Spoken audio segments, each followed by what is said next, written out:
Alors surtout vous embêtez Jean-Baptiste. Hein. Allez, Ah oui, c'est parti, il y a faut deux y aller, autres, il faut y aller. Alors on ils connaissent peut-être pas trop. Ah si, ils vont y aller. Bon bah JV, t'es pas venu là pour rien. Aujourd'hui tu vas me préparer une queue, d'accord? Je sais pas si t'as déjà fait ça. Jamais fait ça. Il vient là, faut même l'habiller, non? Ouais, carrément. Et vous foutez pas de moi les mecs. Ils sont quand même heureuses nos vaches là. Hein? Ah bah c'est mieux. Ah non, c'est vrai, c'est mieux. Troisième étape sur les routes du Space. Aujourd'hui, direction la Normandie, où on va plonger dans l'univers de l'élevage, du local et du bien manger. On commencera la journée chez un couple d'éleveurs laitiers dans une ferme équipée Boumatic. Ensuite, cap sur Vire pour rencontrer une personne pas comme les autres, Dylan, boucher passionné et star de TikTok. Et on terminera dans une ferme Label Rouge où bien-être animal et pâturage seront au cœur de tout. Allez, on vous embarque les Dylan? Bon, ce matin, on a passé, du moins cette nuit, on a passé une très bonne nuit, un bon petit déj. Là, on va en direction du GAEC Piquet, où il y a un robot avec 2 stalles. Allez, c'est parti.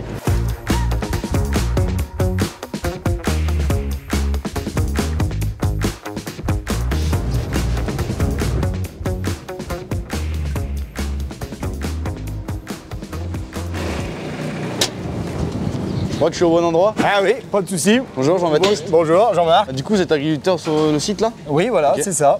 C'est ça. Tout seul ou associé? Je suis associé avec ma femme, Et on est dans quelle région? ici dans la Manche. Vous avez combien de vaches sur la ferme là? 95 vaches laitières. 95 vaches laitières. Du coup, je vois que c'est un robot. Oui, robot Boumatic. Et du coup, là sur la ferme, vous êtes installé depuis combien de temps avec vos femmes du coup? Alors ma femme est installée depuis le 1er mai 2005 et moi Ok. j'ai suivi 2 ans après, au 1er janvier 2007. Et il y a que des vaches laitières ou il y a des céréales ou... Il y a un petit peu de céréales, il y a une quinzaine d'hectares de céréales, 44 et 45 hectares de maïs et de la prairie permanente, prairie temporaire. Et là, le robot, il date de quand? Alors il a été mis en route le 20 août 2024, l'année dernière. 2024. Ah oui, c'est récent alors. Ouais. Et en salle de traite, du coup, vous étiez en... En 2x8 traite arrière. Pourquoi le changement entre salle de traite Eh ben, et robot? le physique surtout, ça, Ouais. faisait 20 ans, ça allait faire 20 ans qu'on trayait des vaches. On voulait un peu simplifier, Un petit gain de temps, ouais. un petit gain de temps et puis le physique, voir un peu autre chose. Quoi. Pour se dégager aussi du temps Ouais, de voilà, famille, sans, ouais, peut-être ouais. des enfants. Puis, c'est ça, Ouais. c'est ça. Et du coup, là, niveau alimentation, vous donnez quoi alors? Donc maïs en silage principalement avec Ok. une part d'herbe. Donc l'hiver ils ont 8 kg d'ensilage d'herbe, 45 kg de maïs. D'accord. Là tout de suite à la saison, les silos d'herbe, on vient de les faire, ils sont pas fermentés, donc on est en une part d'enrubanage. D'accord. Donc on est à 2 à 3 kg par vache d'enrubanage. Et là, du coup, est-ce que tes vaches, elles sortent ou elles restent là? Ah non, elles sont en bâtiment, elles restent en bâtiment toute l'année. Ok. Parce que je vois que les matelas, ils sont assez mous, ça. c'est Ouais, quoi? c'est des matelas à eau. Ok. Et du coup, c'est l'intérêt de... Le des confort matelas. le confort de la vache. Ah ouais. Nous, on a privilégié vraiment le confort de la vache et sur les matelas à eau, on a vraiment trouvé ce qu'on recherchait. On a trouvé ça très convaincant. Quoi. Ok. Bah, ça te dit qu'on aille voir ton robot? Allez, pas de soucis. Allez, On est on parti. va voir comment ça se On est passe. parti, on est parti.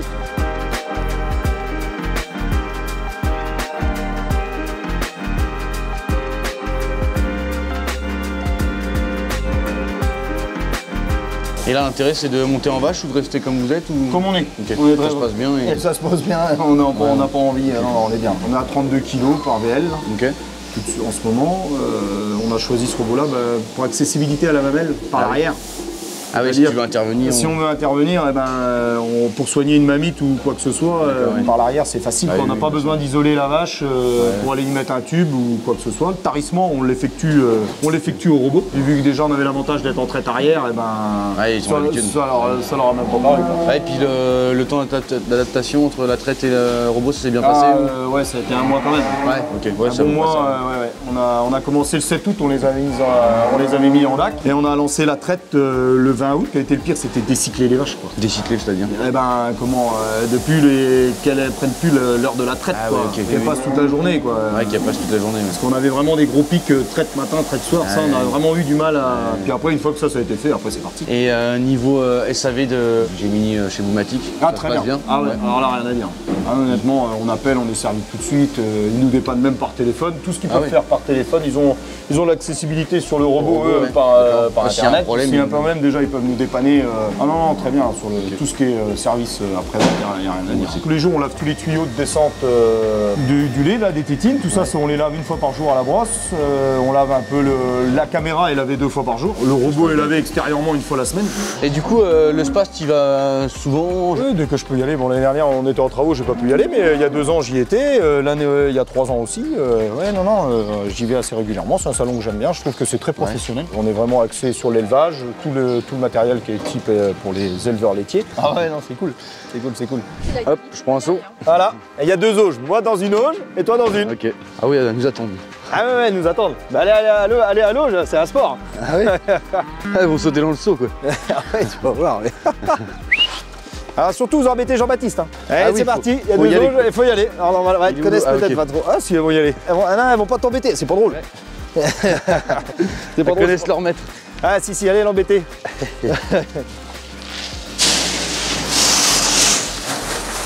Ah ouais, elles sont vraiment dociles. Hein. Ah ouais, il n'y a pas de problème.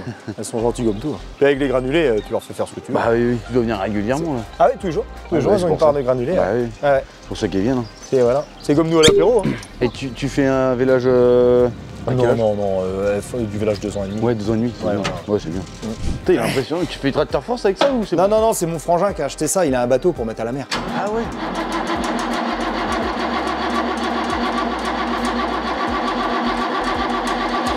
Six hours later. Non, attends, il va le démarrer, notre copain Cambouis.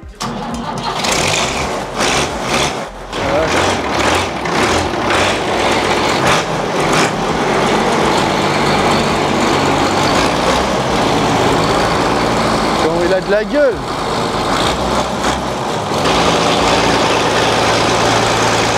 Bon, merci pour ton accueil. Eh ben, il n'y a pas de quoi. C'était avec plaisir de vous recevoir. Bah oui, c'est super sympa. Il n'y a pas de souci, on va passer un bon moment.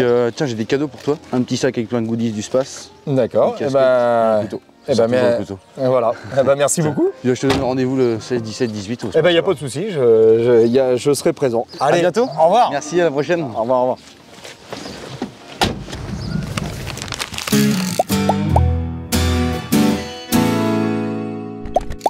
Après une première immersion entre robot de traite, insémination et passion du métier, on prend la route vers Vire. Là-bas, on va rencontrer Dylan, un boucher ultra engagé qui fait rayonner la Normandie, autant en chambre froide que sur TikTok. Préparez-vous, ça va trancher.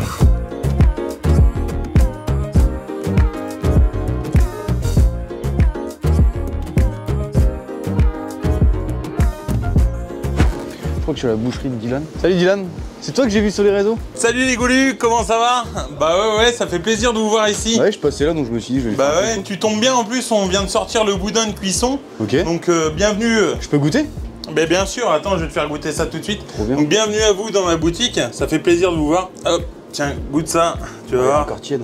Il est tout tiède, ça te rappelle les souvenirs de la ferme quand on faisait les cochons en campagne. Ah, il est bien bon. Vraiment le top. Et du coup, bah là on est dans ma boucherie, c'est ça exactement. Donc nous on fabrique toute notre charcuterie, on fait la partie boucherie avec des animaux qu'on a chez des éleveurs donc locaux. Nous on fait un travail d'artisan, donc c'est-à-dire que j'achète mes bêtes sur pied comme ça doit se faire à l'ancienne. Le cochon, je travaille avec un éleveur. D'ailleurs il devrait nous livrer ce matin. Ah bah tiens, justement ça tombe bien, on va aller voir. C'est Patrick, tu vas voir, il est super sympa. Viens avec moi, tiens. Rentre ton ventre JB parce que sinon ça passera pas. Ouais bah tiens, viens voir JB, je vais te présenter Patrick, c'est mon éleveur de cochons. Du coup c'est ses cochons à lui? Ouais c'est ça, tout à fait. Bah en fait Patrick, il élève les cochons, il les emmène à l'abattoir et ensuite il nous les ramène chez nous. Donc Patrick il fait un superbe travail et aussi avec un coproduit du lait parce que en fait Patrick il élève ses porcs aux céréales et au petit lait. Donc le petit lait c'est un coproduit, coproduit du lait et du coup ça donne des cochons un peu à l'ancienne comme il y avait chez les grands-parents. Et donc nous en fait ce qu'on fait c'est qu'on fait des cochons du coup avec un bel état d'engraissement. Donc Patrick maintenant il en élève spécialement pour nous pour avoir vraiment des cochons très très gras parce que le gras nous on le revalorise dans notre fabrication, dans tout ça. Puis le gras sur le cochon c'est quand même ce qu'il y a de bon quoi. Et du coup là tu passes un cochon par semaine, par jour? Ouais, bah en fait nous on passe 1-2 cochons la semaine. Donc on choisit de pas faire une grosse production, mais on choisit de la faire bien. En fait ça c'est l'esprit qu'on veut en faire. On fait quasiment pas de rachat pour vraiment valoriser les cochons de Patrick au mieux et faire un travail comme il se doit, quoi. Un travail d'artisan où on part de la carcasse et on arrive jusqu'au produit fini, au pâté de tête, au boudin noir, à tout ça quoi. Du coup là tu prends là aujourd'hui tu prends un demi-cochon alors? Ah non, un cochon entier. Quand on parle d'un cochon, c'est un cochon entier, mais ils sont fendus en deux. Ok, ça marche. Bah sinon ça ferait trop lourd pour Patrick, je veux bien qu'il ait de la force. Mais là déjà, là, ce qu'il a sur les épaules, ça fait combien de kilos ça déjà? Ah bah là on est sur une quarantaine de kilos donc... Ah ouais. Tu vois, il est bien c'est ça. gras, Ouais, il est même sur 50 kilos parce qu'on est sur des cochons de 100 kilos, donc c'est ça. 50 kilos, on voit vraiment, il y a un bel état d'engraissement, il y a plus de 3 cm sur le dos, donc ça c'est ce qu'on aime quoi. On peut les conserver pendant plus d'une semaine sans problème. Quoi. Au bout de 8 jours, il est. Ouais, tout à fait. C'est ça. Merci beaucoup Patrick. Hein. Toujours un plaisir, tes cochons c'est le top. Bonne continuation. Bah ouais, bah merci. Merci, on va tâcher de continuer. Bon bah JB, t'es pas venu là pour rien, je vais t'emmener avec moi. Ouais. Parce que tu sais, je t'avais dit, quand une bête elle est bonne d'un bout à l'autre. Ouais. Et bah justement aujourd'hui tu vas me préparer une queue, d'accord? Je sais pas si t'as déjà fait ça. Jamais fait ça. Jamais fait ça, bah tu vas voir. Jamais, ouais. Hop. Là du coup Tiens. c'est une queue de bœuf. Ouais c'est ça, c'est une queue de bœuf là. Donc c'est la queue de ma bête et ça fait déjà un bon gourdin si tu veux. Tu t'en prends un coup, je pense que ça peut faire du mal. Bah allez, je te suis. Allez zou. Putain, il vient là, faut même l'habiller non? Ouais, carrément, Et faut vous m'habiller. foutez pas de moi les mecs. Ce qu'on va faire, c'est qu'on va couper en fait entre chaque jonction parce qu'en fait c'est un assemblage d'os. Ok. Donc des vertèbres caudales, D'accord. les vertèbres de la queue. Donc là on voilà, voit les tu différences vois, un petit on peu. voit un Ouais. petit peu là ici, donc le blanc on va couper juste au-dessus, d'accord? Ok. Je t'affûte ça, comme ça. Tu pourras pas dire que le couteau il coupe pas. Là du coup c'est là. Alors là ouais du coup ouais, c'est là ici, ouais, Ici. un tout petit peu plus haut. Parce Ok. que voilà. Et là ici normalement tu devrais être pile poil dans la jonction. Ah mais on dirait que t'as fait ça toute ta vie. Fais gaffe à tes doigts quand même. Ouais. Parce que je pense qu'il coupe bien. Ouais il coupe plutôt pas mal. Ok. Donc ici Donc, on est ouais, d'accord. là ici ouais tout à fait. Bien c'est pas mal. Et voilà. Et donc là nous en fait ce qu'on va faire tu vois. Donc on va l'appareiller un petit peu, ça c'est important, parce qu'on va pas laisser tout le gras non plus, même Ouais. si en fait la queue c'est un morceau qui est très très moelleux, c'est un morceau un peu oublié, c'est un morceau qui est super fondant. Donc nous on va en faire des petits paquets comme ça, Ok. et ensuite on va les ficeler pour la vente. Et tu manges ça comment? Ça se prépare en cocotte Ouais c'est ça, alors la queue en fait ça se fait plutôt à bouillir, donc en bourguignon ou comme dans un pot-au-feu, c'est très très D'accord. bon. C'est un morceau qui a énormément de saveur parce que c'est bien persillé, c'est comment dire, c'est riche en collagène, donc du coup c'est ce qui fait tout le fondant. C'est un des morceaux les plus fondants en fait, hein, mais par contre ça nécessite pas mal de cuisson.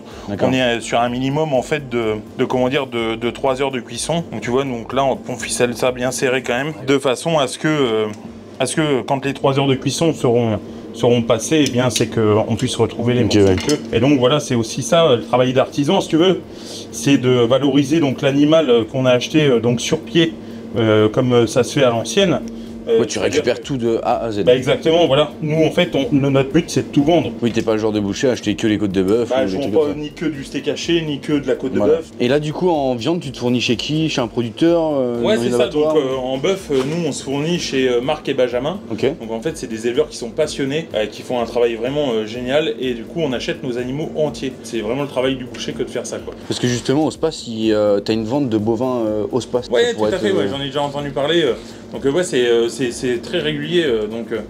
Sur des salons comme ça, donc le Space c'est vraiment top parce qu'on a vraiment des animaux et des animaux de concours aussi qui vont être vendus. Il y a aussi tout le fonctionnement habituel Bah oui. qu'on a dans notre quotidien Bah oui, bien qu'on sûr. retrouve au Space, quoi. Bah justement, hier, j'étais avec Caps au Mont-Saint-Michel et on essayait de savoir avec un Shifumi s'il était breton ou normand. Ah ouais, bah moi la question, je peux te dire, elle est vite répondue. C'est simple, c'est normand. Hein. Le Mont-Saint-Michel, c'est vraiment d'accord. un pur produit normand. En parlant de produits bretons et normands, bah tiens, justement, ça tombe bien. Je vais te montrer 2 produits. Donc l'andouille.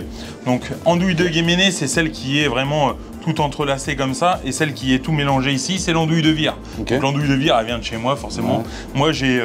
Il y a un côté... Il y a le cœur qui parle quand j'en parle, forcément. Mais je vais te faire goûter. Tu vas me dire, toi, laquelle tu préfères entre les deux. Hop, on coupe des petites fines tranches comme ça.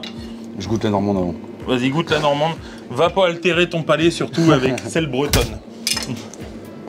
Oh, c'est trop bon. On sent que l'andouille de Vire, elle est bien fumée, elle est plutôt maigre sous le palais. Il y a vraiment un beau parfum. Celle-ci est vraiment différente.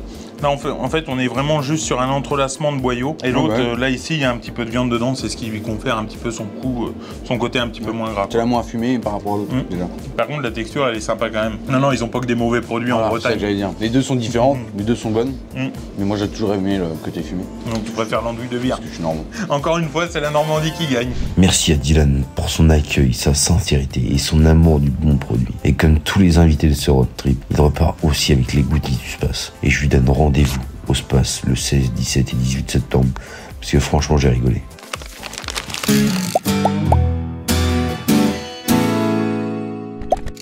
Bon les amis, on part de chez Dylan. Franchement, on s'est régalé, c'était excellent.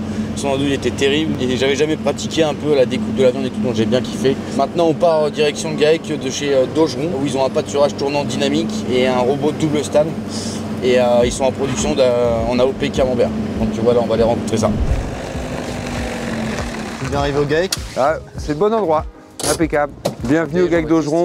Enchanté Jean-Baptiste. Enchanté Jérôme. Du coup, qu'est-ce que vous faites sur la ferme là? Exploitation principalement laitière. On va voir les vaches? Ouais, si vous voulez, carrément. Elles sont dehors? Elles sont dehors, et oui, ça pâture encore.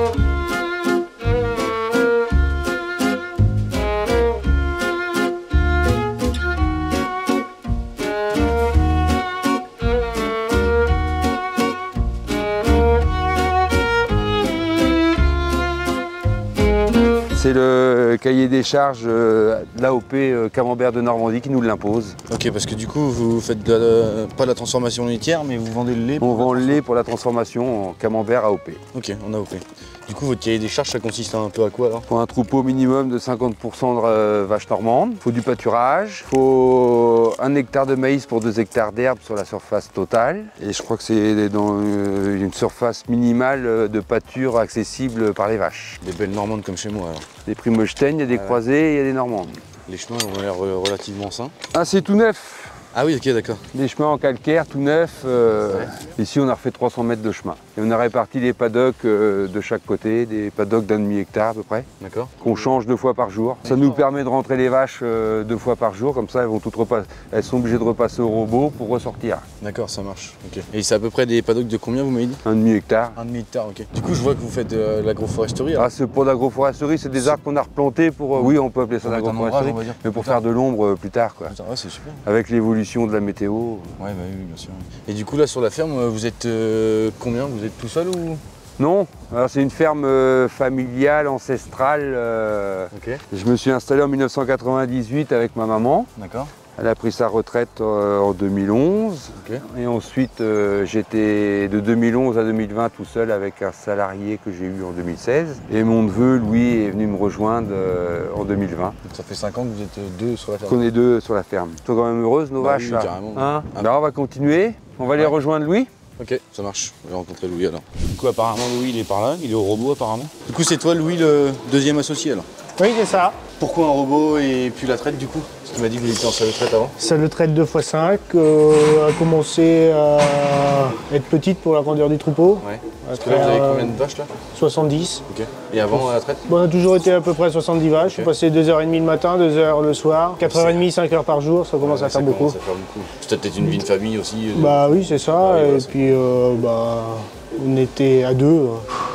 Ça commence à être lourd. Donc au début on voulait en faire une plus grande, mais avec l'usure, tout ça, des épaules, on a dit allez hop, robot. Donc ça y est, robot Boumatic, double stall. Double stall. Pourquoi la double stall? Double stall par rapport au nombre de vaches. Ça, à peu près une stall c'est 50-60 vaches. Donc là double stall avec le pâturage, ça marche bien. Et comme ça peut permettre de monter un petit peu en vache selon le nombre de C'est ça, c'est pas le nombre de vaches qui est limitant quoi. Pour l'instant très content du robot ou... Ouais, ça change la vie quand même. Ça change la vie. Est-ce que tu peux nous présenter une vache type du litrage entre la normande et la Holstein par exemple? On va prendre cette vache là, une normande qui est en moyenne à 22 litres, qui passe 2 fois par jour, qui tourne bien. Et puis on peut prendre une Primostein, 36 litres. Après voilà, elle avait il y a 58 jours, puis qui passe 3 fois. On voit qu'il y a une sacrée différence de litrage, mais vu que tu as l'AOP, tu cherches un peu plus la qualité aussi. C'est ça. Nous, le litrage, voilà, on tourne à 24 kg de moyenne. Mais par contre, c'est la qualité qui prime. C'est quoi ta race de vache préférée entre la normande et la Holstein? Ah ouais, c'est la normande. Il y avait pas mal de Primostein. On a fait en Normandie de plus en plus sans acheter de vaches. Okay. Donc en fait, des croisements. Et puis au bout de 3 ans, elles reviennent normandes. Donc on accentue la génétique sur les normandes tout en génotypage. Et puis on fait aussi du génotypage là, sur les Primostein pour les meilleurs, qu'elles soient encore meilleures. J'ai vu que tu avais un robot pousseur ou racleur. Ouais, repousse fourrage. Ok, on peut aller voir ça? Qui est tout nouveau, ouais, on peut aller voir ça. Tout nouveau? Ouais, il a été installé ce matin. Du coup, quel est l'intérêt pour toi de le robot repousse fourrage? Pour la disponibilité de la bouffe à l'auge et puis pour la santé des vaches aussi, parce qu'on s'apercevait qu'à forcer un peu sur leurs pattes arrière. D'accord. Quand elles étaient à l'auge, même le matin, 2 heures après avoir distribué. Ah ouais, essayer de grappiller plus loin. Voilà, c'est ça, c'est toujours meilleur un peu plus loin. Et la ration, la type, ça va être quoi?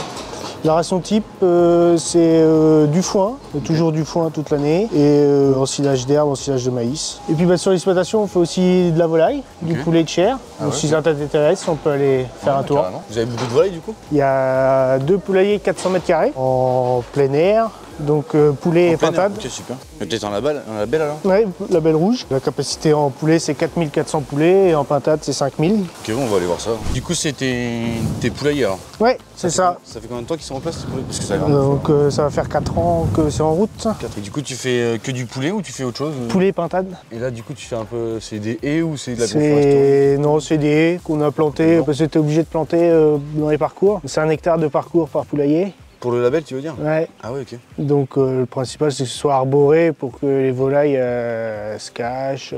C'est quoi le cahier des charges du label rouge là? Le label rouge, c'est un nombre de volailles au mètre carré, l'aliment, pourcentage de céréales à partir de 30 jours, et puis le plein air dans un parcours arboré. Donc ouais, les haies, on a tout planté, il n'y avait rien. Et du coup, toi, tu as déjà été au SPACE J'y allais déjà avec l'école, j'ai fait mon BTS à Laval, là, on y allait tous les ans.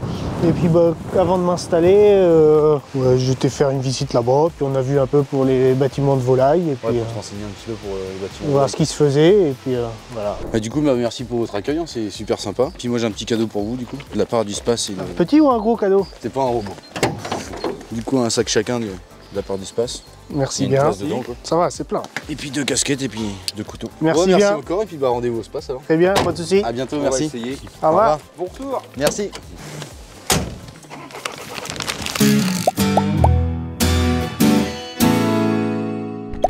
Robots, bouchers, pâturage, label.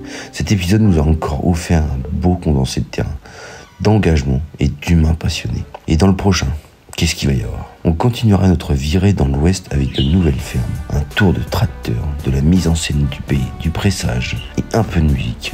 Alors je vous donne rendez-vous le 16, 17 et 18 septembre au SPACE Arène pour vivre tout ça en vrai. Je pense que ça va être vraiment une dinguerie. J'espère que vous êtes chaud parce que la suite s'annonce bien corsée. À bientôt la team.